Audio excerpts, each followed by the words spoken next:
pose la question? Quand tu veux.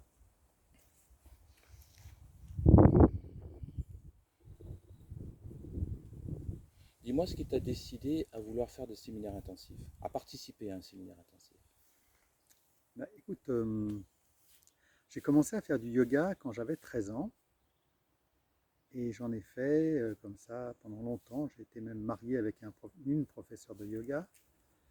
Et puis, alors ça me faisait du bien, je méditais aussi, mais il ne se passait rien, j'étais sur mon coussin. Et puis un jour, j'ai fait une thérapie et ma thérapeute m'a dit tu devrais aller voir Jacques de Panafieux, il fait des séminaires intensifs vers l'éveil, ça dure 3 jours. Et là, première réaction, j'ai rigolé parce que ça faisait 20 ans que je m'étais assis sur mon coussin pour essayer d'être éveillé et il ne se passait rien du tout. Donc 3 jours, je me suis dit c'est un rigolo ce gars-là. Et puis elle m'en a reparlé. Et puis un jour je me dis bon, après tout c'est 3 jours, ça coûtait pas très cher. Elle dit qu'en 3 jours on peut faire une expérience d'éveil. Moi je veux bien, j'y crois pas trop, mais je vais y aller. Et donc j'y suis allé et j'ai rencontré Jacques de Panafieux. Et voilà comment je me suis décidé à faire mon premier séminaire intensif vers l'éveil avec Jacques. Qu'est-ce que tu en as tiré de cette expérience? Alors, ça a été une expérience, premier abord, difficile, très difficile, parce que moi je suis arrivé là-dedans, je ne m'attendais pas à ça, hein, parce que le yoga, la méditation, tout ça, c'est quand même assez cool, hein, c'est pas...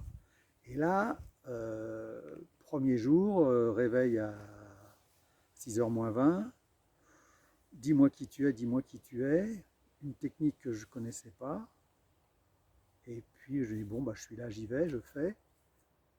Et puis le soir du premier jour, putain, des maux de tête, malade, pas bien. Oh, je me dis putain, mais qu'est-ce que c'est que ce truc? Et puis bon, j'ai réussi à tenir à peu près. Et puis deuxième jour, hein, pareil, levé à 6h moins 20. Et là, ça a commencé à s'éclairer un peu. Et troisième jour, il y avait des méditations en marchant, ça je m'en souviendrai toute ma vie. Euh, il y a une petite route à côté du lieu où on faisait les séminaires là. Et j'étais tout seul sur la route et d'un seul coup, blam, il y a un truc qui m'est tombé dessus. J'ai eu l'impression que j'étais les étoiles, que j'étais le ciel, que j'étais la nature, j'étais tout ça. Ça m'a fait faire un truc complètement dingue. Je me suis mis à courir sur la petite route, les yeux fermés, il n'y avait pas de voiture, il n'y avait rien du tout. J'ai fermé les yeux et j'ai couru, les yeux fermés, pendant peut-être 15-20 mètres, je ne suis pas tombé.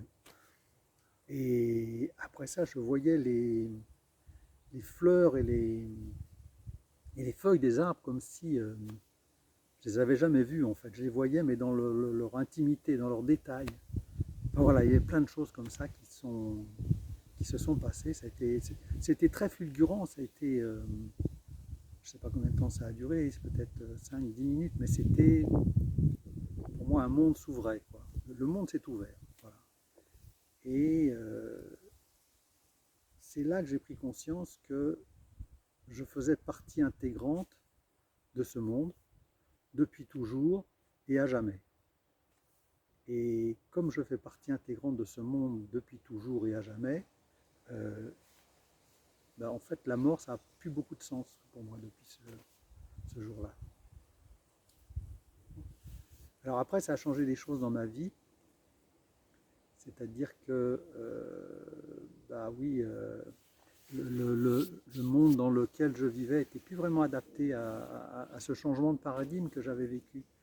Et donc ce qui s'est passé, c'est que j'ai commencé, par exemple, à passer mon permis moto. J'avais une quarantaine d'années à l'époque, j'avais un peu plus de 40 ans.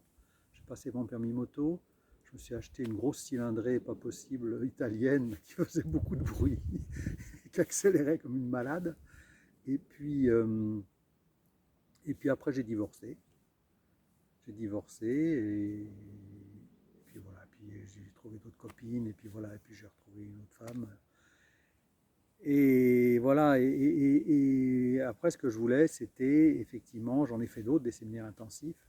D'abord, j'étais vraiment, mais alors à la fin de ce premier séminaire, là, j'ai remercié Jacques et je lui ai dit, je trouvais extraordinaire ce truc. on a l'impression qu'il fait rien, mais en même temps, il te fait vivre un truc pas possible, quoi. Et donc, ce que je voulais, moi, après, c'était en faire d'autres. Donc, j'en ai fait une dizaine. Et puis, ce que je voulais, c'était en animer et diffuser ce processus, parce que j'ai trouvé ça absolument fantastique. Et donc, j'ai animé des séminaires intensifs. J'en ai animé peut-être, je ne sais pas, 25, 30, je ne sais plus. Et voilà, je recommence à en animer aujourd'hui. Et je pense que quelque part, c'est devenu le sens de ma vie de diffuser ce processus. C'est bon? Très bien. Ça te va?